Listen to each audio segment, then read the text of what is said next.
ada satu pertanyaan dari Pak Uuk ya. Saya buka ya untuk audionya Pak Uuk. Silakan Pak Uuk. Terima kasih Mbak Sari, Pak Didit. Terima kasih. Oke, saya mau tanya ini sama Bante. Yes, silakan. Iya, gini Bante, kotoran batin gitu kan sebetulnya kemelekatan itu ya yang membuat kita jadi tersiksa ya, jadi kita sakit. Nah, masalahnya ini kalau kita sendiri itu kan bisa ya mengendalikan batin kita ya, artinya walaupun susah banget mengendalikannya, tapi itu diri kita sendiri Bante. Nah, permasalahannya dari luar ini Bante, misalnya orang itu memang benci sama kita atau dia ada sakit hati atau apa terhadap kita. Nah, itu dia akan melihat kita itu sebagai sesuatu yang salah terus Bante. Sesuatu yang kotor lah itu istilahnya.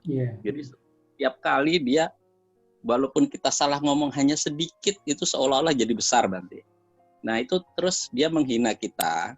Nah, itu membuat kita juga jadi sakit juga, terpaksa sakit Bante, karena itu kan dari luar semua Bante. Nah, itu bagaimana untuk mengatasinya Bante? Itu susah sekali itu Bante.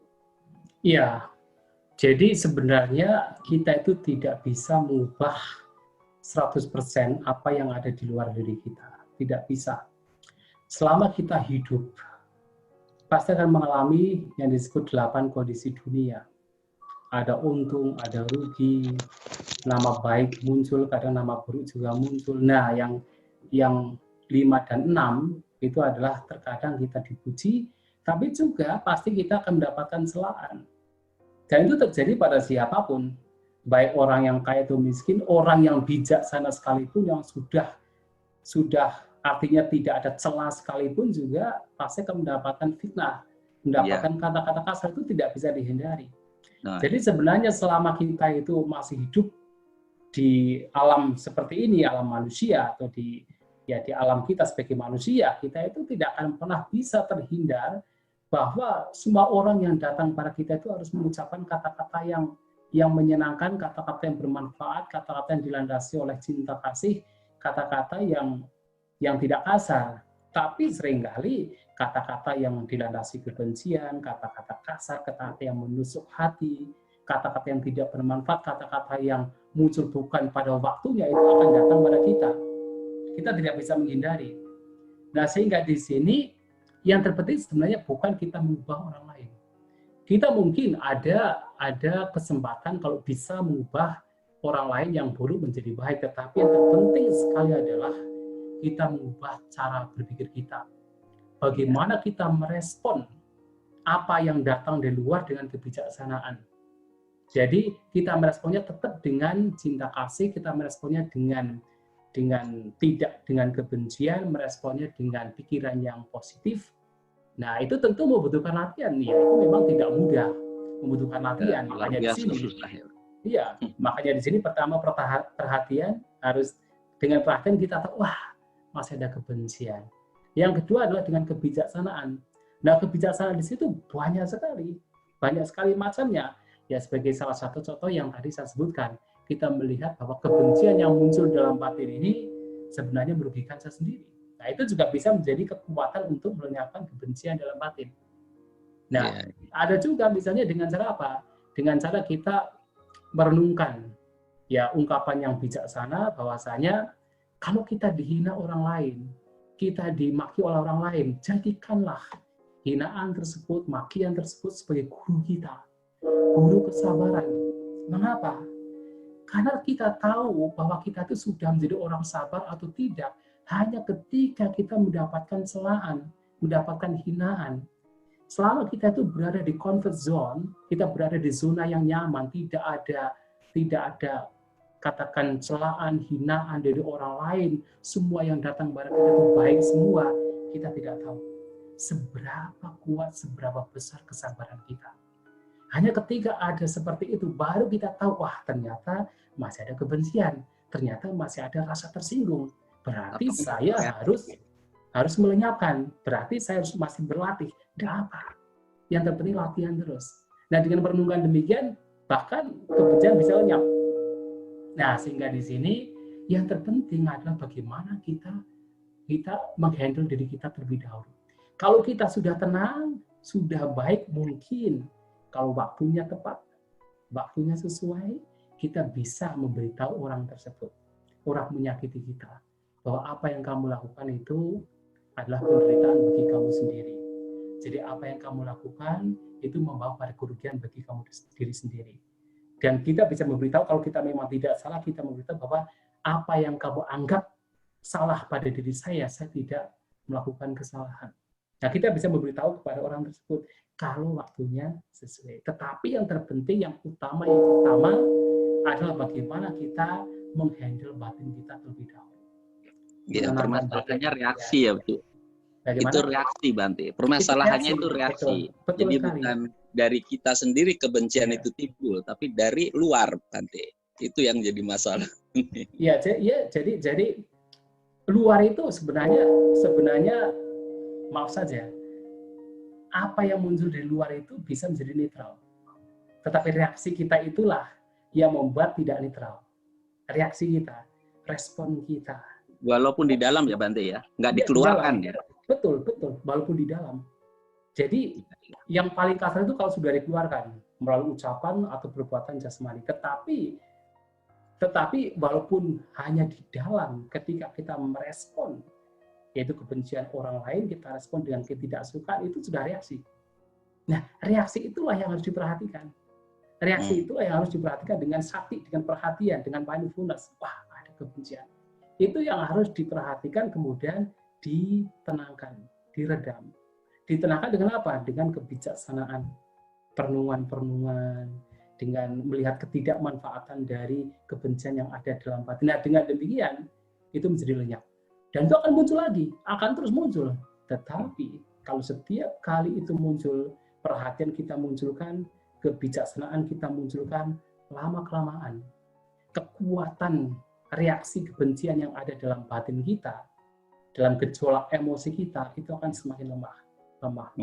Hingga pada akhirnya menjadi lenyap.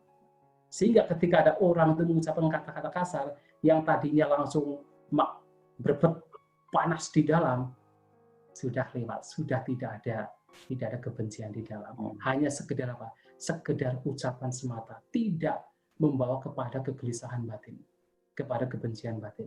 Itu dibutuhkan sebuah latihan. Dan itulah kenapa sekarang kita membahas tentang, yaitu bagaimana kita mengelola batin kita sebagai jalan yang membawa kepada kesucian atau bersihnya batin dari kotoran batin. Mudah-mudahan bisa dipahami, Pak ya. Ya, terima kasih Bante, terima kasih banyak. Terima kasih Pak Didi, terima kasih ya Bante buat jawabannya. Masih ada 5 pertanyaan lagi, Bante, di chat akan saya bacakan ya, Bante. Ya, silakan. Pertanyaan dari Pak Hadi. Namo Buddhaya, Bante. Maaf tadi ada yang kurang jelas, Bante. Biasanya orang yang telah kuning batinnya akan kuning juga kulitnya. Mohon pencerahan contoh atau ilustrasi bagaimana contoh perilaku orang yang kulitnya masih hijau tapi batinnya sudah kuning. Terima kasih banyak, Bante. Iya. Soal buah mangga ya tadi. Iya, betul. Ya. Ya, jadi memang biasanya batin itu mempengaruhi jasmani. Batin itu mempengaruhi perilaku, mempengaruhi ucapan seseorang. Itu biasanya umumnya demikian. Jadi ketika batin itu terkotori, ya ucapan dan juga jasmani juga menjadi kotor. Ucapannya menjadi kasar, perbuatannya juga yang merugikan. Ketika batinnya itu bersih, maka ucapan dan perbuatan jasmaninya juga menjadi baik. Ya, ucapannya menjadi menyenangkan, penuh dengan cinta kasih, ya sistematis, tertata, polite, santun. Nah, jasmaninya juga menjadi katakan tidak membahayakan, dalam artian menjadi yaitu seperti terkendali, karena batinnya juga terkendali. Memang pada umumnya demikian. Pada umumnya adalah ketika dalamnya kuning, maka kulitnya juga kuning. Artinya ketika mangga itu dalamnya sudah matang, maka kulitnya juga kuning matang. Tetapi ada kasus-kasus tertentu di mana luarnya itu mentah. Luarnya itu masih hijau, tapi dalamnya sudah matang.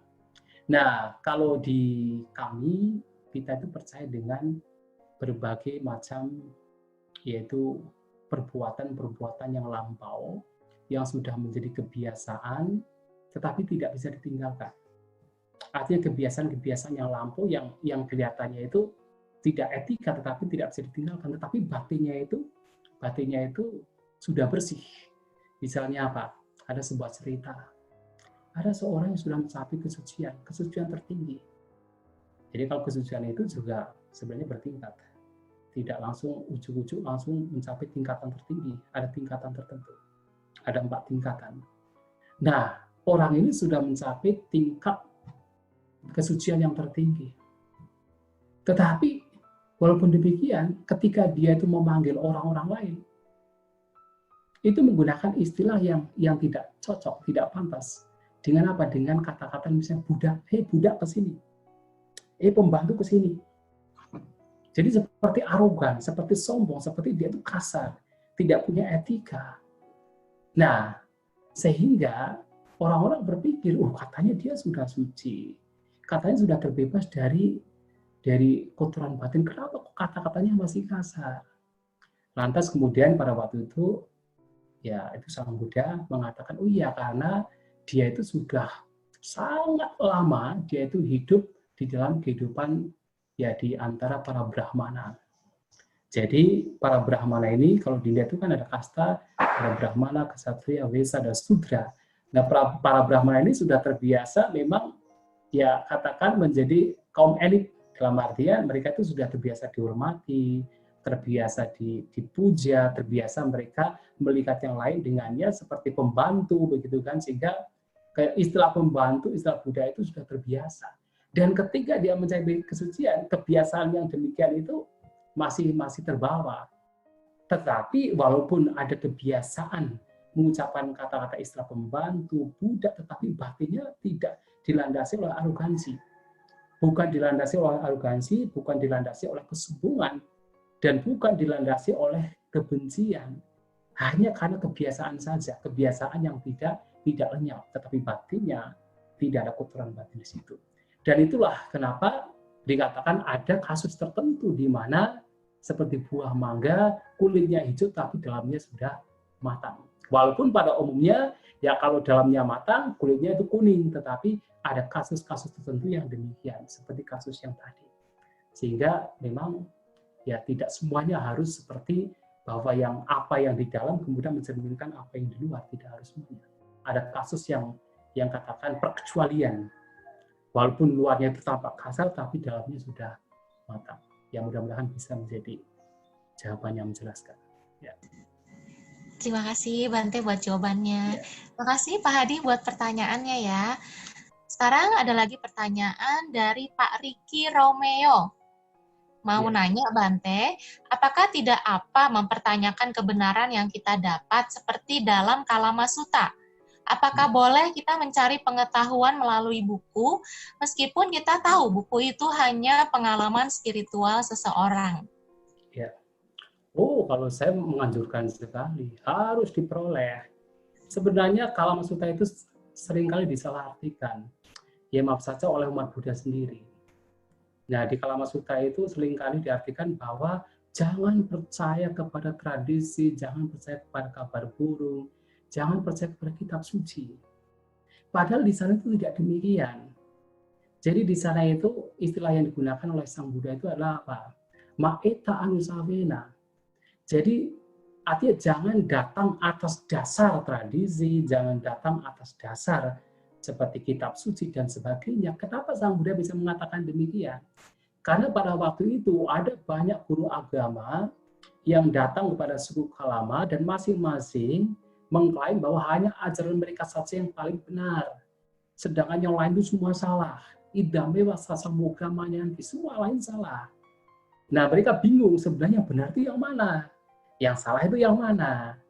Nah kemudian itulah kenapa kemudian Sang Buddha, karena latar belakangnya demikian, maka Sang Buddha menganjurkan jangan datang atas dasar tradisi, kitab suci, kata guru, dan sebagainya. Artinya jangan datang pada kesimpulan bahwa ini yang paling benar, yang lain salah. Hanya karena kita belajar dari tradisi, belajar dari kitab suci, belajar dari seorang guru, kemudian langsung kita beranggapan ini saja yang benar, yang lain salah. Itu yang tidak baik. Tetapi kalau misalnya kita percaya, kita belajar dari kitab suci dan kita percaya, silakan, itu dianjurkan. Hanya saja yang menjadi penting lagi adalah jangan berhenti pada percaya. Jangan berhenti pada yakin. Tetapi apa yang kita percaya sebagai kebenaran, kemudian kita usahakan untuk dibuktikan. Itu yang menjadi penting. Percaya saja, itu percaya terhadap apa yang kita pelajari dari seorang guru, dari tradisi, bahkan dari tradisi, dari kata orang, dari kitab suci, itu baik. Bahkan harus percaya. Kita baca, kita mendengar, kita bahas, percaya. Dengan alasan-alasan tertentu, yang masuk akal, masuk logika, masuk rasio, bukan sekedar blind belief, bukan sekedar kepercayaan membuta, kita ada kepercayaan di situ. Kepercayaan, tetapi kemudian harus kita lanjutkan dengan pembuktian. Misalnya apa? Misalnya, Mbak, ada yang mengatakan, oh, kedamaian itu adalah ketika seseorang terbebas dari kotoran batin, seperti yang tadi sepanjang lebar saya jelaskan. Ketika mendengar itu, kita percaya, oh iya pasti itu. Pasti bahwa kedamaian itu muncul ketika kotoran batin itu lenyap. Mengapa saya bisa mengatakan pasti demikian? Walaupun saya belum mengalami misalnya, belum mengalami itu. Karena apa? Karena saya mengalami. Ketika batin saya dikuasai oleh kebencian, saya menderita. Ketika batin dikuasai oleh keserakahan, saya menderita. Berarti, kalau kebencian lenyap, pasti saya bahagia. Berarti kalau kesalahan lenyap, berarti saya damai. Walaupun belum mengalami lenyapnya kebencian, kesalahan secara total, dengan alasan tertentu yang kita melihat bahwa ketika kebencian itu muncul, saya menderita. Ketika kesalahan muncul, saya menderita, maka kesimpulannya kita punya keyakinan, kita punya kepercayaan bahwa ketika kesalahan, kebencian lenyap, pasti kedamaian itu diperoleh. Walaupun belum dialami. Nah, sehingga di sini mendapatkan kebenaran, katakan kita menjadi percaya, menjadi yakin, mendapatkan kebenaran yang diperoleh dari mendengar, dari membaca, dari membahas seperti ini, kemudian kita percaya, kita yakin bahwa itu benar, itu sangat baik. Tetapi apa yang sudah kita percayai, lantas kemudian kita berusaha untuk membuktikan. Itu langkah lanjutannya. Baru setelah dibuktikan kita akan tahu apakah itu betul-betul benar atau ternyata setelah dibuktikan itu salah. Itu urusan belakang.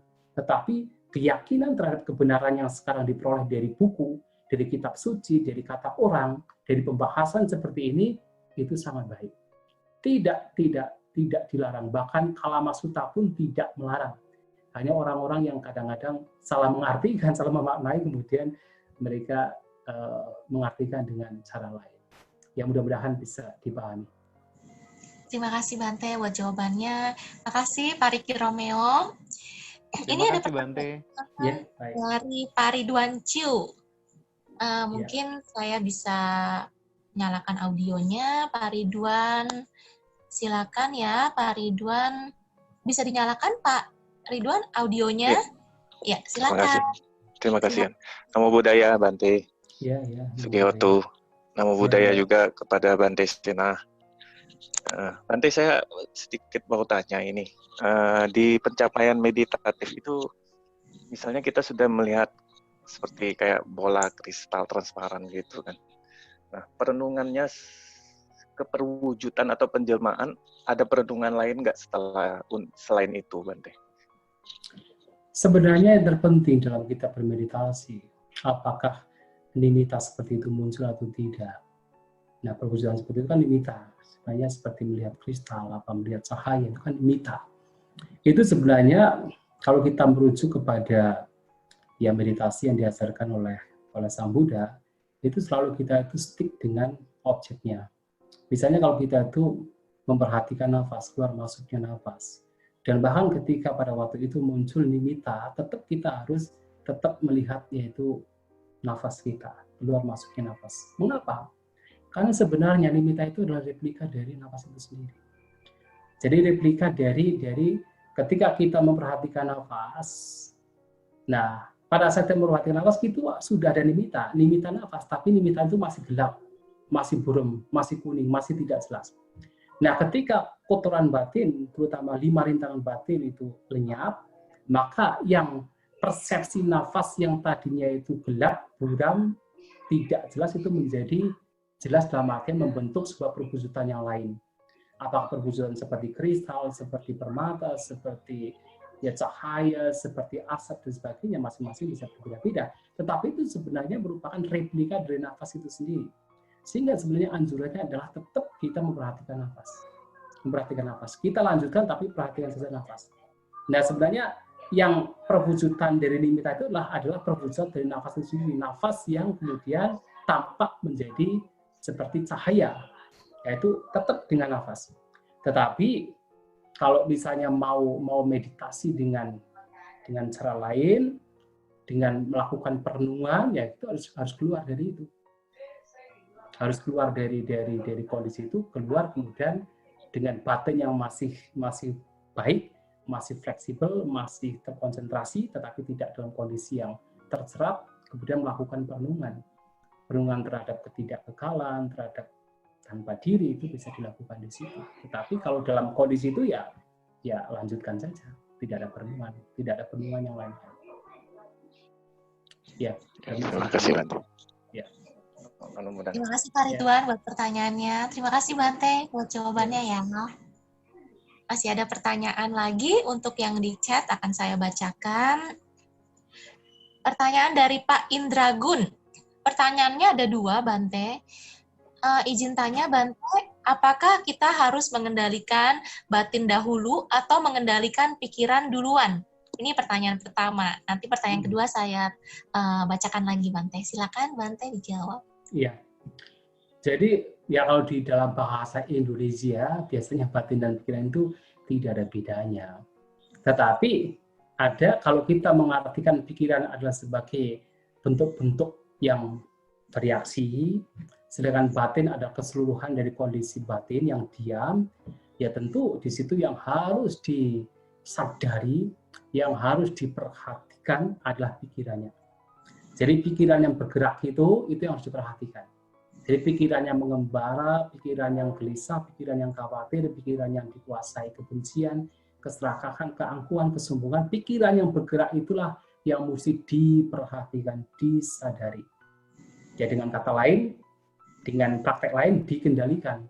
Tetapi di sini kita bisa menggunakan istilah disadari, diperhatikan sampai itu lenyap.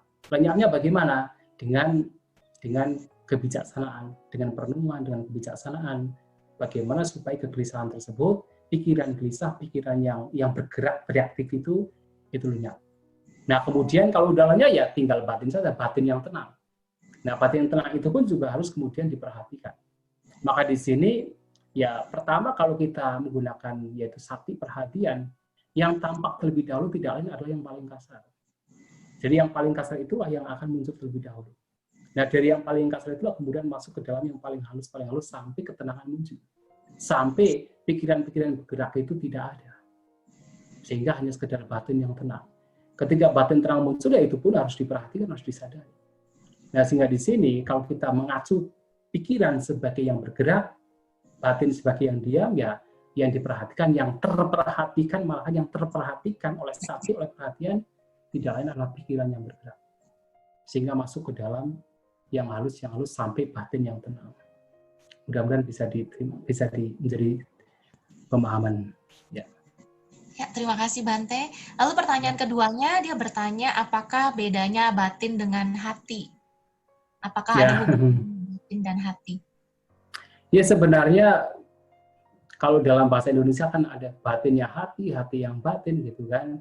Tetapi kalau saya melihat ya batin itu keseluruhan dari non materi. Jadi apapun yang bukan materi, yang bukan jasmani itu semua bagian dari batin. Nah sedangkan kalau kita bicara hati itu kan itu seperti kita tuh merasakan yaitu jantung kita, merasakan hati kita, di situ ada perasaan, ada emosi. Nah, ketika yang dirasakan adalah fisiknya, perasaan menyenangkan, perasaan tidak menyenangkan, hati yang senang, hati yang tidak senang, itu perasaan. Itu kalau dalam bahasa Dharma namanya vedana. Tetapi ketika muncul berbagai macam bentuk pikiran yang wah ini tidak bagus, ini tidak baik, ini bagus. Bentuk-bentuk pikiran itu namanya pikiran, bentuk-bentuk pikiran. Dengan bahasa Dharma itu namanya sangkara. Nah, tetapi ketika ada yang mengetahui kondisi perasaan di hati, emosi di hati, mengetahui kondisi pikiran yang berkecamuk berkaitan dengan perasaan yang muncul, yang mengetahui itu adalah cita. Atau dengan kata lain, batin atau winyana kesadaran. Maka sebenarnya ya batin dan hati itu sebenarnya satu kesatuan, tetapi mereka muncul, masing-masing muncul dari apa? Dari berbagai macam faktor. Dari mana kita melihatnya? Kita melihatnya dari sisi perasaannya. Kalau kita melihat dari sisi perasaannya, ya itu vedana perasaan. Kita melihat dari sisi yang berkecamuk, yang berpikir-pikir tentang rasa itu, rasa di hati itu adalah bentuk-bentuk pikiran atau sangkara. Atau kita bisa melihat dari sisi yang mengetahui keseluruhan apa yang sedang terjadi, itu adalah batin atau kesadaran atau winyana. Tergantung pada dari mana kita melihatnya. Nah, demikian pula kalau kita melihat batin kita juga sama.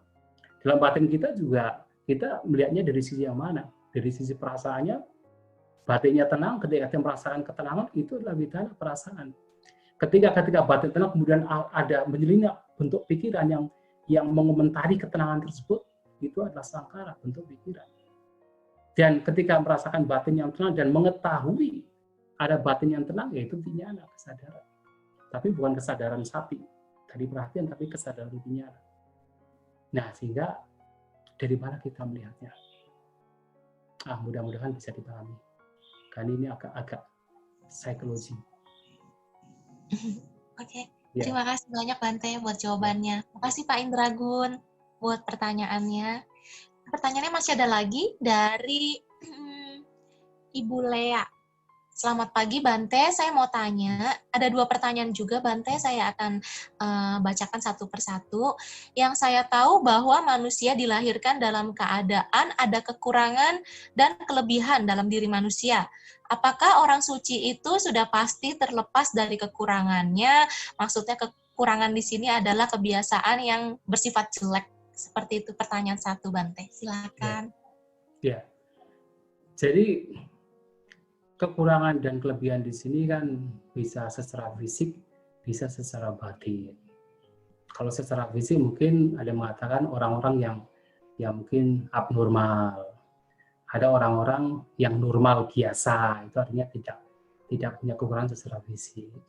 Nah, kalau kita berbicara kekurangan secara fisik, ya kesucian di sini tidak mengacu pada kekurangan fisik, karena ada orang-orang mungkin secara fisik mungkin dia tidak seperti lainnya, tetapi dia suci karena batinnya bersih. Nah, atau mungkin orang-orang itu fisiknya itu bagus, indah, cantik, tampan, dia juga bisa, batinnya juga bersih. Sehingga orang suci itu kalau kita bicara kekurangan dan kelebihan secara fisik itu tidak ada sangkut pautnya. Tetapi kalau sudah berbicara tentang batin, ya memang ada perbedaan. Artinya kalau batin, orang yang suci, orang yang batinnya bersih, ya memang batinnya sudah bersih, batinnya sudah terbebas dari kotoran batin. Sedangkan orang yang batinnya masih ada kotoran batin, ya masih dicengkram kotoran batin, ya itu artinya bukan orang yang suci. Atau kalau kita masuk ke dalam pandangan agama Buddha, ya kesucian ada 4. Sebenarnya ada 4 tahapan. Nah, tahapan yang paling terakhir itulah yang memang sudah betul-betul kotoran batinnya sudah lenyap. Sedangkan tahapan yang pertama, kedua, ketiga itu masih ada kotoran batin walaupun tinggal sedikit yang halus-halus saja, sementara yang kasar-kasar itu sudah lenyap. Maka tetap ada perbedaan. Kalau urusan batin tetap jelas berbeda. Orang yang tidak suci batinnya masih begitu dipenuhi oleh kotoran batin, sementara orang yang suci, apalagi yang sudah mencapai kesucian tertinggi, ya memang sudah tidak ada celah terkait dalam batin, sudah tidak ada kotoran batin sama sekali. Tapi kalau urusan fisik, itu tidak jadi menjadi kendala. Jadi orang bisa sempurna, tidak sempurna secara fisik, tetapi batinnya bisa menjadi suci. Ya, begitu. Oke, terima kasih Bante. Ini pertanyaan 2 menarik Bante. Apakah anak-anak yang berkebutuhan khusus bisa menjadi orang yang menuju kesucian? Sementara kalau dilihat terkadang kemelekatan pada mereka terlihat jelas. Terima kasih. Ya. Berkebutuhan. Ya itu tergantung pada apakah orang demikian, itu orang demikian bisa melatih batinnya untuk terbebas dari kotoran batin atau tidak. Ya kalau tidak bisa, misalnya orang demikian, artinya anak-anak demikian tidak bisa melatih batinnya, memang sulit. Jangankan orang-orang demikian, kita pun juga sulit. Kita menganggap kita itu normal. Kita menganggap kita itu lebih baik, tetapi itu pun juga sulit. Karena kebiasaan dari kotoran batin kita itu sudah begitu kuat mencengkram, yang kita membutuhkan sebuah latihan ekstra, latihan yang berkesinambungan. Nah, sehingga di sini ya tergantung sejauh mana anak-anak demikian mampu berlatih atau tidak. Ya, saya tidak akan mengatakan mereka tidak bisa atau mereka mengatakan bisa, tetapi yang terpenting sejauh mana mereka itu bisa melatih batinnya sehingga menuju pada yaitu pembersihan batin. Bisa tidak? Itu yang menjadi tugas kita untuk melihatnya atau melatihnya, sementara kita juga berlatih. Nah, kalau memang mereka bisa melatih batinnya, mereka bisa meditasi dengan kekurangan yang mungkin mereka miliki, tapi mereka masih bisa bermeditasi, mereka masih bisa mengembangkan hal-hal yang baik, yang positif, ya bukan hal yang tidak mungkin, bahwa mereka juga bisa memperoleh pembebasan, memperoleh kedamaian, memperoleh kesucian, bukan hal yang tidak mungkin. Tergantung sejauh mana mereka mampu melatih batin mereka, melenyapkan kotoran batin. Demikian ya. Terima kasih Bante buat jawabannya. Ini masih ada lagi pertanyaan dari Ibu Vita. Ada 2 pertanyaan juga, saya bacakan satu persatu. Anumodana Bante. Ya. Bante, bagaimana cara menyingkapi diri kita agar kita kuat bisa bertahan dalam kebaikan terhadap orang-orang dekat kita yang terus-menerus tidak menyadari, selalu menyakiti sekitarnya? Apakah semua itu ada hubungannya dengan karma? Terima kasih Bante. Pertanyaan sama. Ya. Jadi tetap kita harus mengembangkan diri kita, mengembangkan batin kita. Ya, satu cara yang harus kita lakukan ya itu selalu memunculkan apa yang baik, selalu munculkan latihan kita di setiap momen. Karena apa? Practice makes perfect. Jadi latihan membuat sempurna.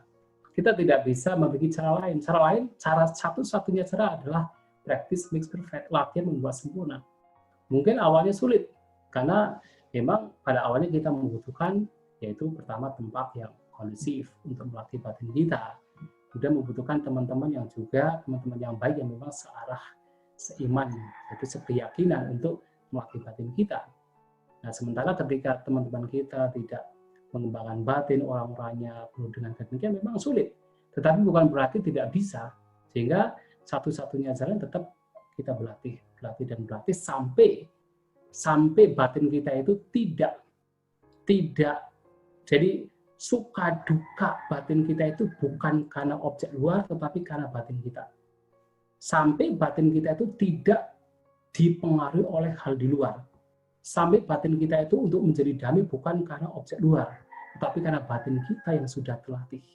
Sehingga kalau kita terus melatih batin kita, ya apapun dimanapun kita berada, walaupun dengan kondisi lingkungan yang tidak sesuai sepaham dengan latihan kita, tetap kita menjadi damai.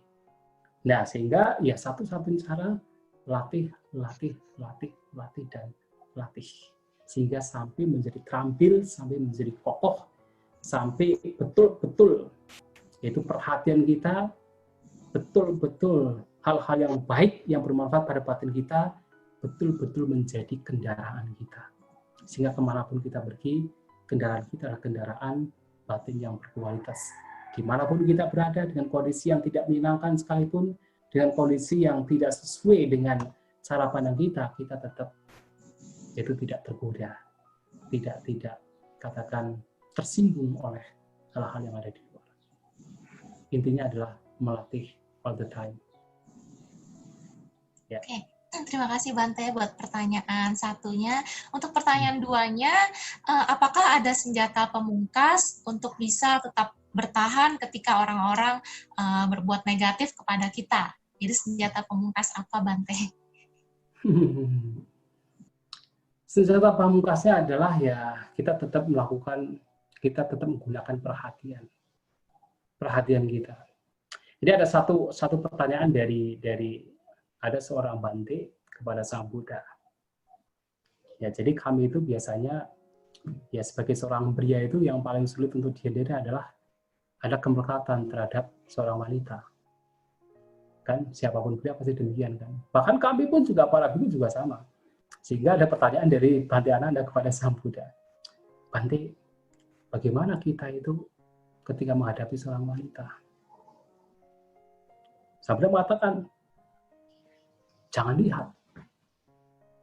Kemudian, tapi kalau sudah melihat bagaimana? Jangan bicara. Tapi kalau sudah bicara bagaimana? Sang Buddha mengatakan, bicaralah dengan perhatian, dengan sati. Nah, itu menjadi senjata pamungkas. Sehingga di sini dengan kondisi orang-orang di luar kita yang aneh-aneh, yang tidak sesuai dengan cara pandang kita, tidak sesuai dengan kebajikan, ternyata mereka masih melakukan hal-hal yang buruk, ya kita harus punya perhatian, harus waspada, harus punya perhatian, melihat apa gejolak batin kita untuk tidak terbawa oleh emosi, ketidaksukaan, kebencian. Dengan penuh perhatian, melenyapkan setiap kebencian, emosi yang muncul dalam batin kita. Awalnya sulit, tetapi kalau itu dilakukan lagi dan lagi menjadi kebiasaan, sehingga itu menjadi senjata yang kuat, senjata pamungkas yang bisa memotong kapanpun kotoran batin itu muncul. Itulah senjata pamungkas yang juga diberikan oleh Sang Bijaksanawan dengan sati, dengan perhatian. Yang tentu perhatian di sini seperti yang tadi saya sebutkan harus juga dilengkapi dengan kebijaksanaan. Tidak hanya sekedar perhatian, ada kebijaksanaan. Maka ada sati, ada sampajanya, ada perhatian, ada kebijaksanaan. Itu dua-duanya harus menjadi senjata kita dalam menghadapi apapun yang kita lakukan. Ya, demikian ya. Mudah-mudahan bisa terpahami. Iya, terima kasih Bante buat jawabannya. Jadi buat ibu kita kalau mau berlatih sati, bisa berlatih bersama mindfulness di bulan Juni. Jadwalnya sudah saya kasih dan ada link grup mindfulness kita ada di grup sudah saya share juga. Jadi silakan, mindfulness kita dibimbing oleh Bante Semajayo. Oke, pertanyaan berikutnya dari Dr. Rudi Trisno. Silakan bisa nyalakan audionya, Dokter. Dr. Rudi Trisno, silakan.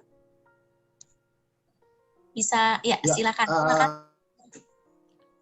Namo Buddhaya. Sudah dengar? Ya, Namo Buddhaya, Bante. Ya, Namo Buddhaya. Bante, saya ingin menanyakan, apa perbedaan antara suci dengan sakral? Iya. Kemudian saya lanjutkan kembali, di dalam disiplin ilmu saya arsitek, tidak ada menanyakan holy space atau sacred space, kalau saya itu kan. Nah ini saya agak confused. Apa beda antara suci dengan sakral? Mohon pencerahannya, Bante. Terima kasih. Iya. Itu aja, Bante. Iya. Kalau sakral, kalau suci, itu bisa sakral. Tapi kalau sakral belum tentu suci. Kalau suci itu bisa sakral. Tapi kalau sakral belum tentu suci. Ya seperti tadi. Tadi kan saya di awal menceritakan tentang ada tempat-tempat yang suci, tempat-tempat yang kemudian dikatakan sakral. Ya kan? Seperti apa? Seperti ya tempat-tempat petindasan. Bahkan kalau di komunitas Buddhis ada seperti tempat di mana Siddhartha lahir, di mana beliau mencapai pencerahan, itu dikatakan tempat sakral, tempat suci. Nah, tetapi kesucian ini tidak kemudian melulu pada yang sakral tadi, tidak melulu kepada yang sifatnya sakral.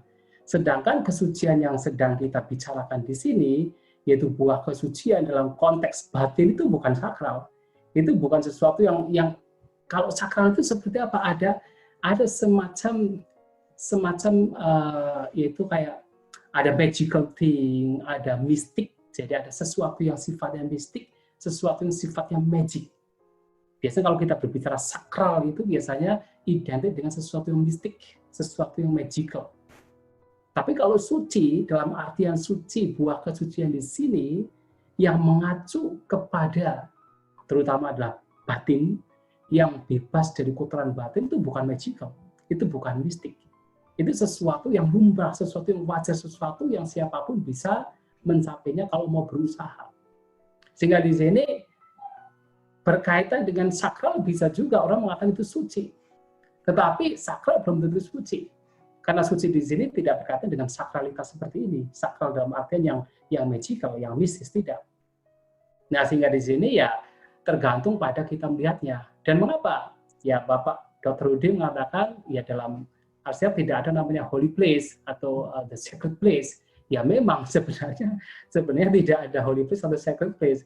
Yaitu hanya sekedar tempat saja, kan, tetapi kesepakatan mengatakan bahwa tempat ini adalah suci, tempat ini adalah bersih, kan kesepakatan dari masyarakat bahwa ketika tempat itu adalah tempat yang dianggap juga tempat yang menjadi petilasan orang-orang yang penting, orang-orang yang dikatakan sudah mencapai tingkat spiritualitas tinggi, nah dikatakan tempat yang sakral, tempat yang suci, itu kesepakatan dari masyarakat, kesepakatan dari sebuah komunitas tertentu, dikatakan sebagai sakral atau suci.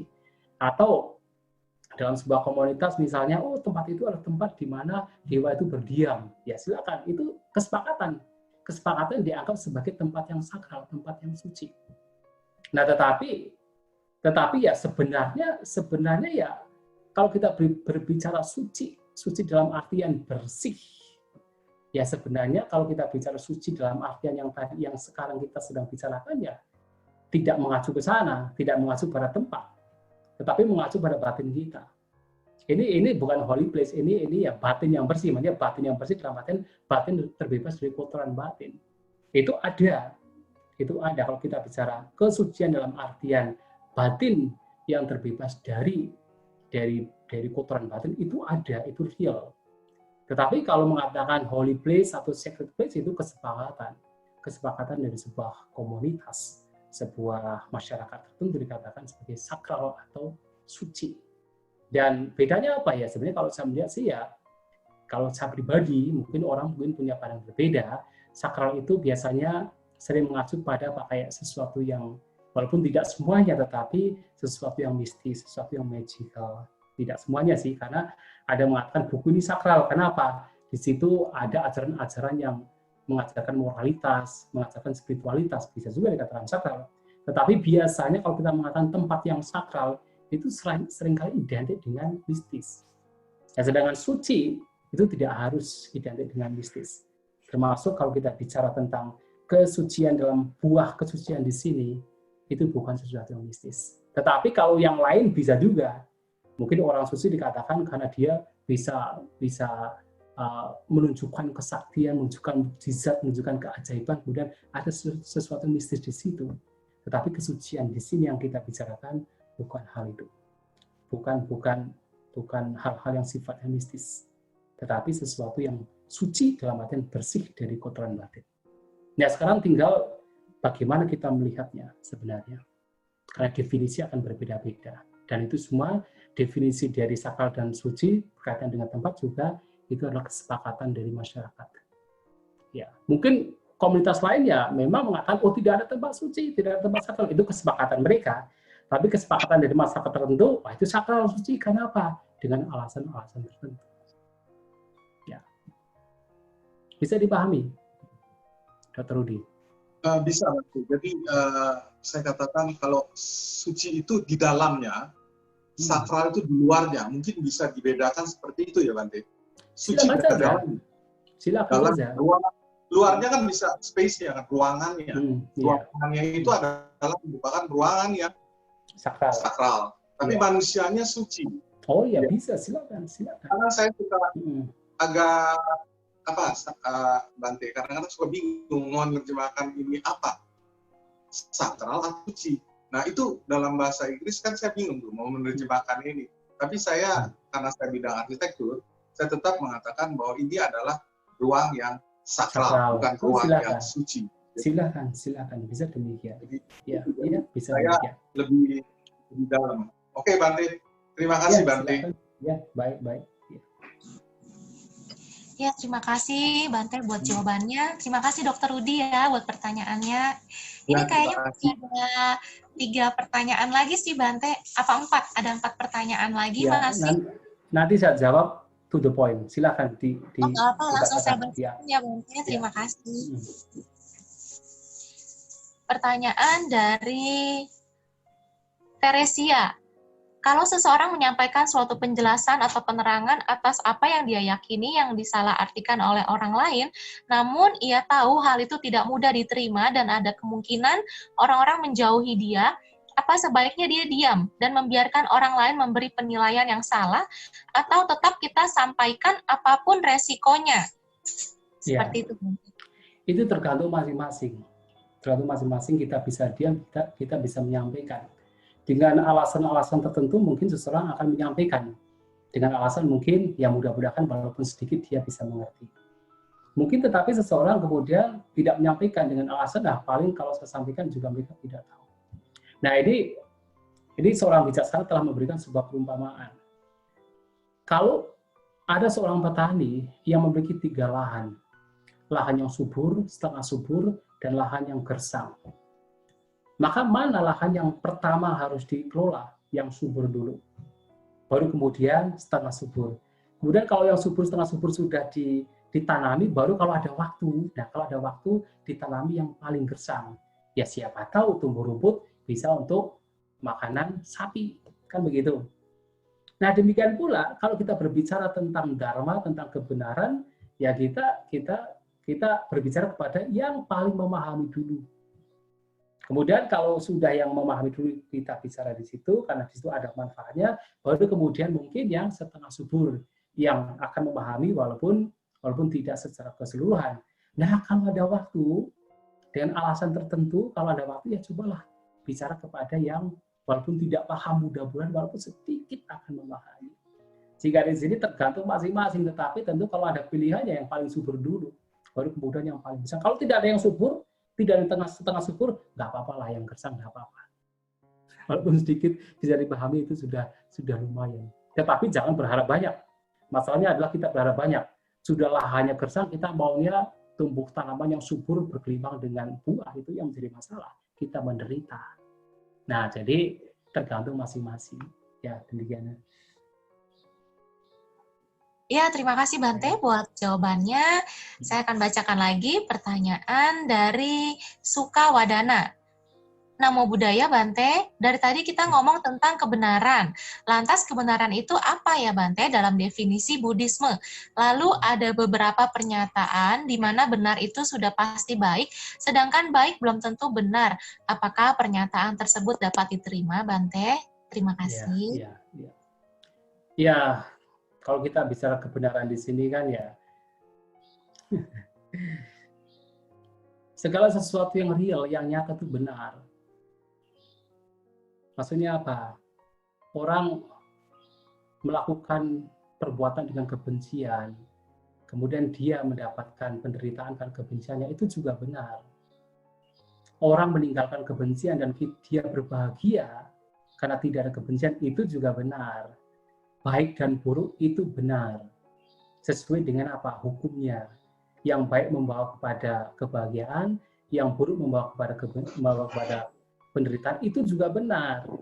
Itu semuanya benar, tetapi masalahnya adalah kebenaran mana yang harus kita jalani. Kebenaran yang membawa kepada penderitaan atau yang membawa kepada kebahagiaan. Kalau membawa kepada penderitaan, ya kita berbuat jahat, nanti kita menderita. Itu kebenaran juga, tetapi itu kita menjadi menderita. Ya, tetapi yang menjadi penting di sini adalah ya terutama kalau kita sudah tahu mana yang baik, mana yang buruk, ya kita melakukan yang baik-baik supaya kita menjadi bahagia. Yang baik-baik ya tadi sepanjang 1 jam kita sudah hampir 2 jam ya kita sudah berbicara, itulah yang baik-baik, yang itu sebuah kebenaran yang membawa pada kebahagiaan. Maka di sini Kalau kita mengatakan definisi kebenaran, ya kebenaran adalah sesuatu yang real, yang nyata. Apa itu baik atau buruk, kalau itu real, itu nyata, itu adalah benar. Kebenaran. Kebenaran sesuai dengan hukumnya. Yang baik membawa kepada kebahagiaan, yang buruk membawa kepada penderitaan, itu kebenaran.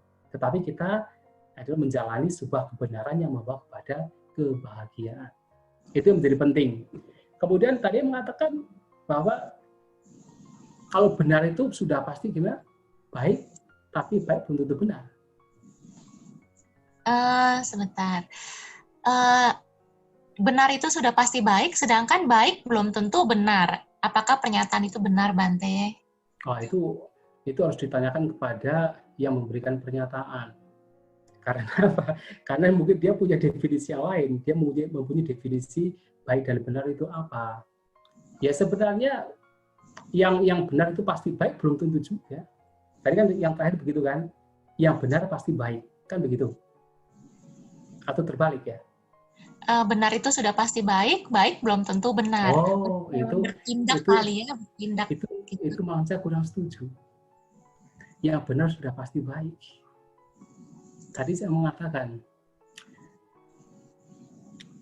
ketika orang melakukan kejahatan dan hasil dari kejahatan dia mendapatkan penderitaan, itu benar. Itu sesuatu yang real. Sesuatu yang benar. Benar adanya. Tetapi apa itu baik? Tidak baik. Itu tidak bermanfaat. Karena ketika orang melakukan itu, dia mendapatkan penderitaan. Merugikan diri sendiri dan juga merugikan orang. Padahal itu benar. Benar dalam artian memang itu real, itu nyata. Itu nyata, itu real, itu sebuah hal yang benar, yang memang ada, yang memang ada, bukan kebohongan, itu benar. Tetapi itu tidak baik. Karena apa? Karena tidak membawa kepada kebahagiaan, tidak membawa kepada manfaat. Nah, sehingga di sini malahan kalau saya melihat yang benar belum tentu baik. Karena kalau saya mengatakan definisi baik, malahan ya baik itu sesuatu yang tidak merugikan, sesuatu yang bermanfaat. Jadi yang baik itu sudah pasti benar. Tetapi yang benar belum tentu baik. Yang baik, yang bermanfaat, yang tidak merugikan itu pasti benar. Tetapi yang benar, yang real, yang nyata, yang bukan bohong, belum tentu baik. Belum tentu baik. Karena walaupun itu benar, nyata, real, tapi kalau membawa kepada penderitaan itu tidak baik. Bisa dimaksud ya? Ya, tetapi lihat lagi bahwa itu definisi saya. Mungkin orang yang memberikan pernyataan demikian memiliki definisi yang berbeda. Kita tidak tahu. Karena apa? Bahasa itu dinamis. Satu orang dengan lainnya itu memberikan definisi yang berbeda-beda, sehingga terkadang kita tidak mengatakan bahwa ini yang benar, yang lain salah. Kita harus melihat alasan orang tersebut mengapa mengatakan demikian. Baru kita akan tahu bahwa apakah yang dia katakan memang sesuai atau tidak. Begitu ya. Ya, terima kasih Bante. Masih ada 2 pertanyaan lagi, nggak apa-apa Bante? Ya, silakan. Oke, terima kasih. Ada pertanyaan dari Ibu Dian Wibowo. Sukihontu Bante, bagaimana sambungannya meditasi mindfulness yang mengamati nafas dengan mengikis kekotoran batin? Jadi dari mengamati nafas bisa mengikis kekotoran batin, itu nyambungnya gimana di Bante? Ya. Sebenarnya memperhatikan nafas dengan sangat sederhana saja itu sudah membawa kepada sedikit demi sedikit lenyapnya kotoran batin. Yang sederhana adalah apa? Sekedar memperhatikan nafas yang masuk dan keluar. Itu saja. Setiap kali batin mengembara, kembalikan. Batin mengembara, kembalikan. Batin mengembara, kembalikan. Itu saja sudah membawa kepada sedikit demi sedikit lenyapnya kotoran batin. Bagaimana? Karena pada saat batin mengembara, di situ ada kotoran batin. Batin yang mengembara, batin yang gelisah, batin yang khawatir adalah kotoran batin. Maka begitu kita kembali pada nafas, artinya kotoran batin yang disebabkan oleh kegelisahan, pengembaraan pikiran, kekhawatiran, itu lenyap. Kembali lagi. Kemudian akan keluar lagi, kembali lagi. Terus begitu.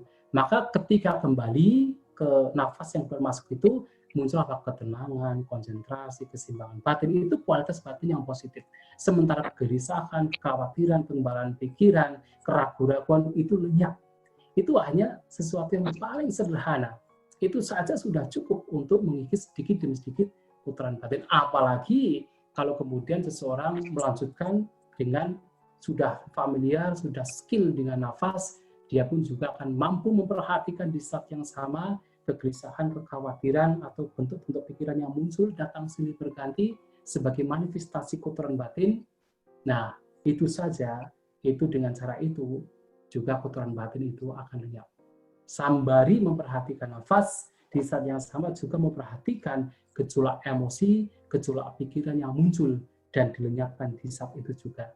Itu juga bagian dari cara yang lebih advance, lebih maju lagi dalam bagaimana memperhatikan nafas, tapi juga di saat yang sama, kotoran batin juga terkikis.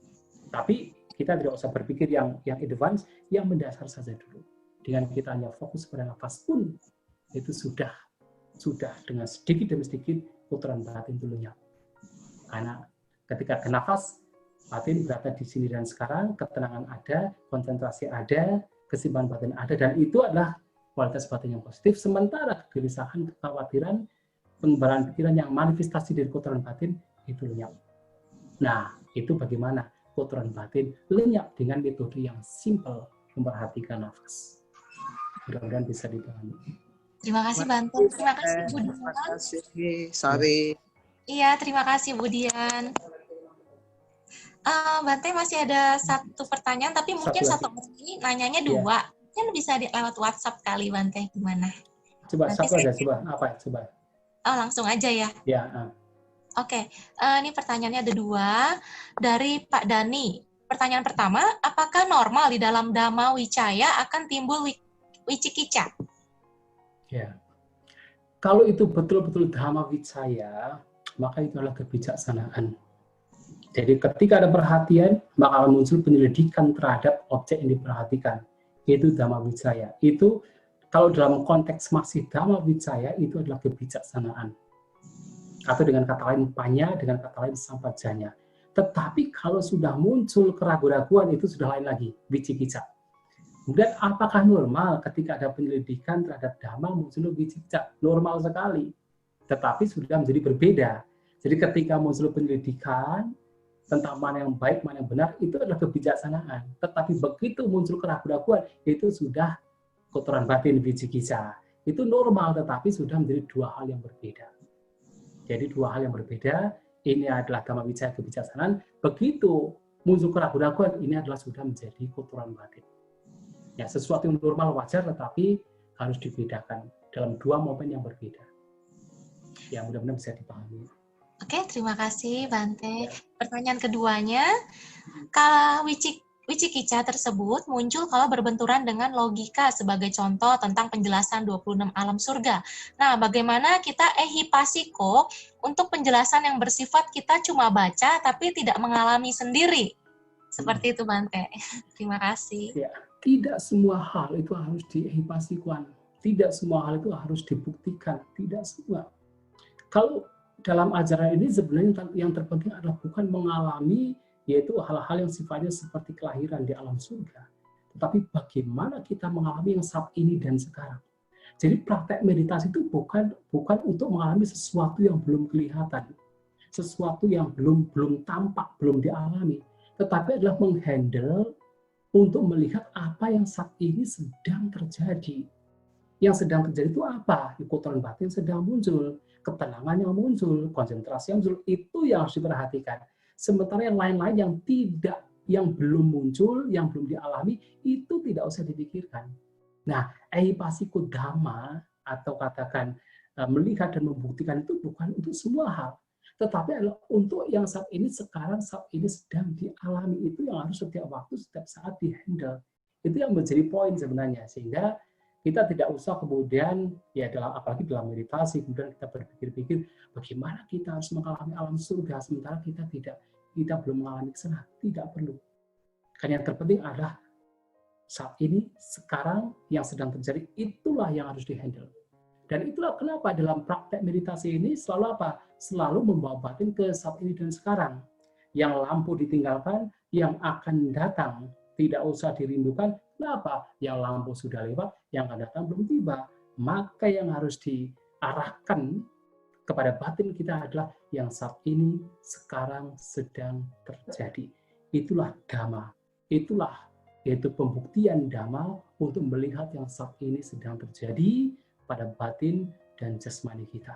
Yang belum terjadi sebenarnya tidak usah kemudian dipikirkan.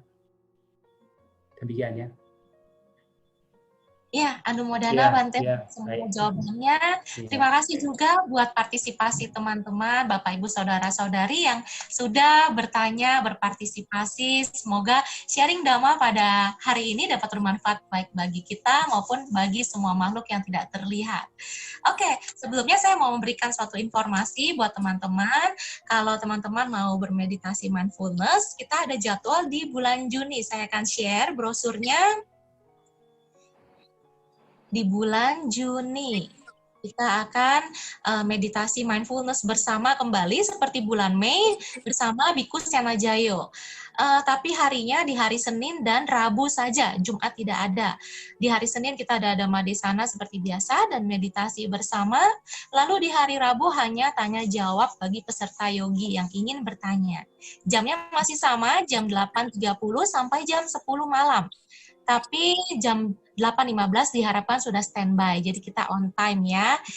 Oke, itu saja untuk acara kita, untuk acara Dhamma Desana online berikutnya mungkin tidak ada, hanya di bulan Mei saja. Semoga semua rangkaian acara ini di bulan Mei dapat bermanfaat buat kita semua. Terima kasih Bante Santacito yang sudah berpartisipasi, memberikan wejangan Dhamma buat kita semua. Silakan Bante Santacito untuk menutup acara ini. Terima kasih. Ya, mari semoga kita renungkan dalam batin masing-masing. Semoga apa yang kita lakukan pada kesempatan pagi hari ini memberikan manfaat bagi kita sendiri dan juga orang sekitar kita. Semoga kita semua maju di dalam hal yang baik, hal yang bermanfaat. Semoga spiritualitas kita berkembang. Semoga kita terbebas dari duka penderitaan. Semoga kedamaian dan kesucian akan dapat kita realisasi. Bawatu sabba manggalang rakantu sabba dewata sabba buddha sabba dhamma sabba sangha anubhavena sabba soti bhavantu te.